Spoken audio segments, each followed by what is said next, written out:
A educação brasileira antes da ditadura militar passou por diferentes fases e influências, refletindo a diversidade do país e suas condições históricas. Durante esse período, o ensino primário era predominantemente público, embora também houvesse escolas privadas ligadas a instituições religiosas. A influência da Igreja Católica era marcante, com muitas escolas administradas por congregações religiosas e a presença obrigatória do ensino religioso. Durante o Estado Novo, entre 1937 e 1945, ocorreu a campanha de nacionalização do ensino, promovida pelo governo de Getúlio Vargas, que visava a valorização da cultura brasileira e a difusão do português como língua oficial. Restringiu-se a presença de escolas estrangeiras e buscou-se padronizar o currículo e os métodos de ensino em todo o país. Pode-se dizer que a educação básica brasileira antes de 1964 foi marcada por desafios, como a limitada acessibilidade ao ensino básico, altas taxas de analfabetismo e a influência da Igreja Católica.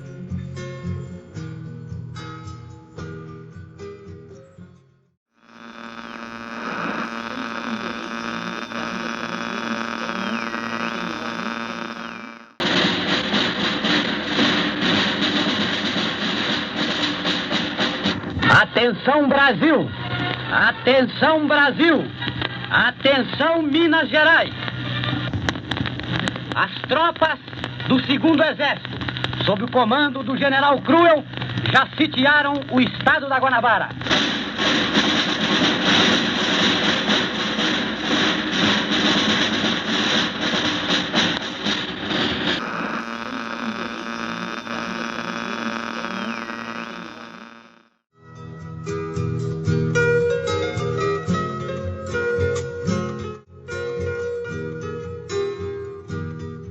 A ditadura militar foi um período da história brasileira que durou de 1964 a 1985, durante o qual o país foi governado por militares.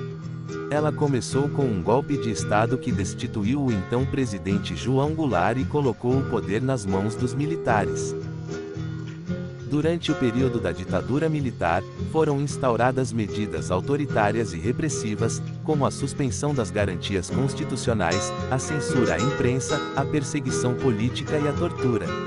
O governo militar também impôs uma série de leis e decretos que limitavam a liberdade de expressão e a participação política, reprimindo movimentos sociais, partidos políticos de oposição e qualquer forma de manifestação contrária ao regime. Dentre as primeiras medidas do governo militar, no dia 9 de abril de 1964, foi decretado o primeiro ato institucional. O referido ato institucional dava ao Executivo, por um período de 6 meses, poderes para cassar mandatos parlamentares, suspender direitos políticos de qualquer cidadão, modificar a Constituição e decretar estado de sítio sem a aprovação do Congresso Nacional. Na área da educação, funcionários públicos responsáveis por subversões eram punidos, e, assim, inúmeros foram presos, torturados e mortos.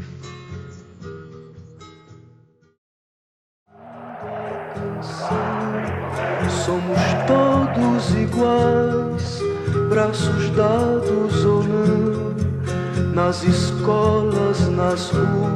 A educação básica foi profundamente afetada pela ditadura militar. Logo de início, educadores e estudantes foram perseguidos, calados, expulsos, presos, exilados e alguns assassinados.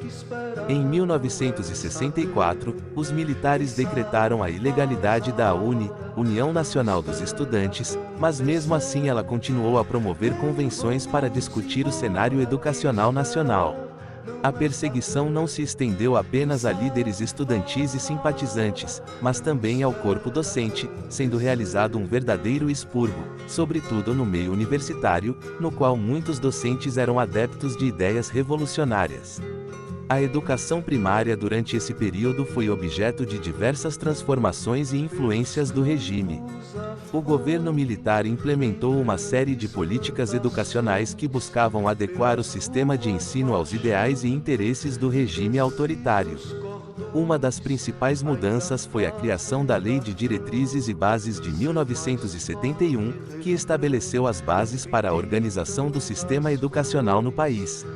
Essa lei trouxe alterações significativas, incluindo a centralização do sistema educacional sob o controle do governo federal, a padronização dos currículos e a criação de uma estrutura hierárquica e disciplinadora.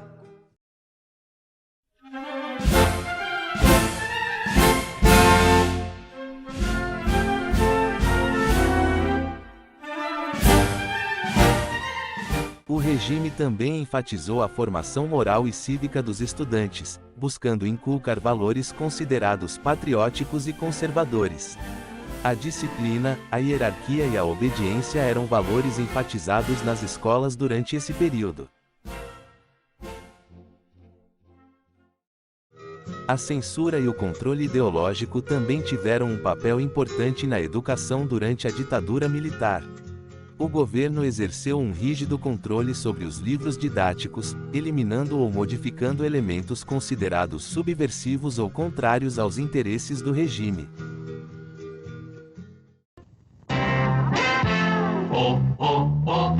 Brasil, gente pra frente, construindo esta nação, com trabalho permanente, com firmeza e coração. E no passo de gigante, levo o meu Brasil avante. Vamos todos cantar a uma só voz, o Brasil é feito por nós. Como parte de uma estratégia de modernização e desenvolvimento do país, o regime investiu em uma educação tecnicista e profissionalizante, visando suprir as demandas do mercado de trabalho, mas também como uma estratégia de controlar o pensamento crítico e limitar a formação de uma consciência política. As áreas ligadas ao setor de engenharia e química foram incentivadas, visando a aplicação prática das descobertas científicas no setor industrial. A repressão maior estava voltada para as disciplinas de humanas.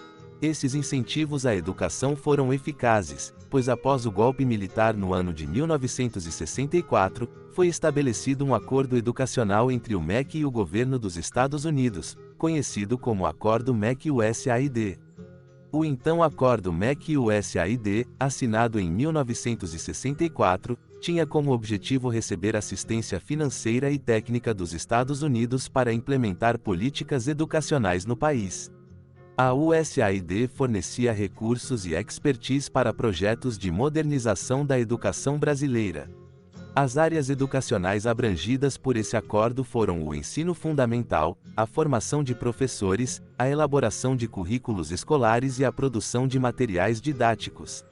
Os Estados Unidos forneciam apoio financeiro e técnico para essas iniciativas.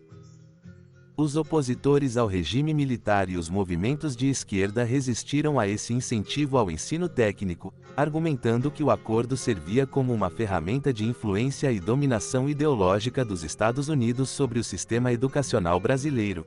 Por isso, houve uma grande resistência, e muitas pessoas foram presas, torturadas e até mortas pelo regime. A Comissão Nacional da Verdade é uma instituição que foi criada pela Lei 12.528, 2011 com a finalidade de apurar graves violações de direitos humanos ocorridas entre 18 de setembro de 1946 e 5 de outubro de 1988, durante o período da ditadura militar. De acordo com informações levantadas por essa comissão, o número de mortos e desaparecidos durante o regime militar foi de 400 pessoas. Entre as pessoas mortas e desaparecidas, o maior número de vítimas são estudantes e pessoas ligadas à área educacional. Anísio Teixeira foi um dos nomes que, contrariamente ao regime ditatorial, teve uma morte muito suspeita em 1971 ao cair no fosso de um elevador. Muitas versões sustentam que Anísio foi assassinado pelo regime autoritário, pois como defensor de uma educação democrática e igualitária, suas ideias entraram em conflito com as políticas autoritárias e repressivas do regime.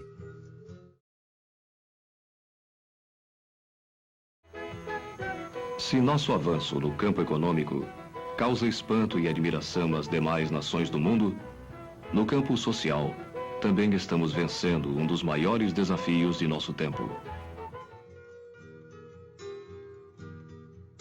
Uma outra preocupação do governo militar era o problema do analfabetismo, que produzia estatísticas incompatíveis com o modelo industrial adotado pelos militares. A sociedade urbanizada que se construía era formada por analfabetos. A criação do Movimento Brasileiro de Alfabetização, Mobral, em 1967, foi uma tentativa de resolver essa situação.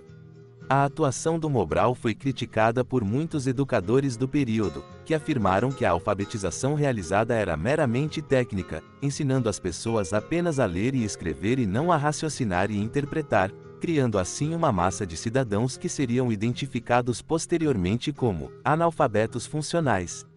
No período da ditadura militar, o país vivenciava diversas mudanças no campo das políticas públicas, sociais e da educação. A educação no Brasil passou a ser planejada mais para o exercício profissional do que para o exercício pleno da cidadania, o que induz a utilização de manuais, livros e recursos pedagógicos comuns para trabalhar essa questão nas escolas, desde o período de alfabetização. Durante a ditadura, as universidades passaram por um período de significativas mudanças e restrições. O regime militar impôs uma série de medidas que afetaram negativamente a autonomia e a liberdade acadêmica das instituições de ensino superior. Houve um controle ideológico sobre o conteúdo e a produção acadêmica. A formação crítica e a discussão de temas políticos e sociais considerados sensíveis pelo regime foram restringidas ou proibidas. Apesar das restrições e perseguições, muitos professores e estudantes resistiram ao regime militar. Movimentos estudantis e greves foram organizados em diversas universidades, exigindo a democracia e o fim da repressão. A resistência dentro das instituições de ensino superior foi fundamental para a luta pela redemocratização do país. A história da ditadura militar serve como um lembrete poderoso de como a concentração de poder nas mãos de poucos pode ter consequências devastadoras para a sociedade inteira. É necessário promover a participação popular, o diálogo aberto e a proteção dos direitos fundamentais como pilares essenciais para o progresso e a paz social. A paz social floresce quando a justiça prevalece sobre a opressão e os direitos de todos são protegidos. A educação é uma ferramenta poderosa para promover a paz social, ensinando valores de tolerância, respeito e diálogo desde cedo.